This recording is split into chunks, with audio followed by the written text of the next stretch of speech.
गुड़दीपसी ग्राम निआरा रज बाटेबा परंपरा केन्दुझर जिलार मुख्य पर्व है रज पर्व। आनंद उल्लास मध्य एहाको पालन कराए। दोली खेल को देशी खासी मांस और पोड़पिठा एही पर्व रे लोके खाई एहाको मनाई थांती। झियो बहु नुआ वस्त्र परिधान पूर्वक रज 3 दिन कौनसी घर काम न करी रज पान खाई दोली खेली मौज करी थांती। तेबे रज सरीगले एक विषादर माहौल खेली जाए। केन्दुझर जिलार पाटना ब्लॉक अंतर्गत गुड़दीपसी ग्राम निआरा रज बाटेबा परंपरा देखा शह शह लोक और माँ भौणी जमा होते। शेष रज पर रजवती बाहाघर हुए। गाँवर जड़े युवती पुओ बेश परिधान करी जड़े झील घर को जाई विवाह करती। एही बाहाघर कार्यक्रम में बहुत झील बहु भाग नहीं थांती। जाक जमकरे बाण बाजा बजाई पटुआर नहीं रीतिमत बाहाघर परिसर सब हुए। शेष रजवती बाहाघर सरिले विराट शोभायात्रा सबु गाँ दाण्डे बुलती।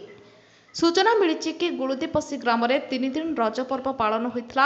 गाँ मछी साहि विभिन्न सांस्कृतिक कार्यक्रम होता। कुमारी माने यही सबु कार्यक्रम करथिले। शेष रज पर गाँ तोटारे सबु झियो बहु एकाठी हुअंती। रजवती बाहाघर पर बरकन्या को धरी बुलिबा परे गीत गाई नाचंती। हाथ को हाथ धरी सबरी परंपरा नृत्य करी रजवती को विदाय देवाकू बाहरती।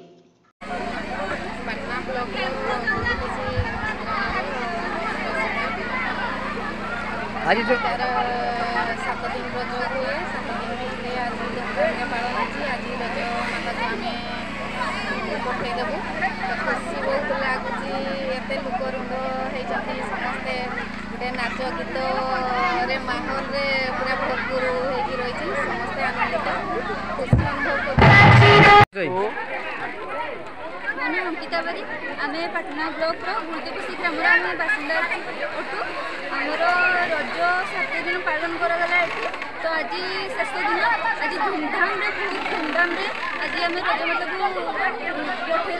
तो ये समस्ते भाई भौणी माँ मौसी समस्ते रही बहुत खुशी लगुच आ बहुत आनंद लगुच कि समस्ते आसिक देखुं आ समस्ते खुशी भी होती।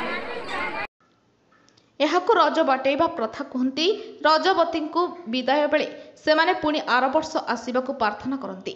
धरा पुष्ट को शस्य श्यामला करने को भल फसल होगा देवी पाखे गुहारी करती।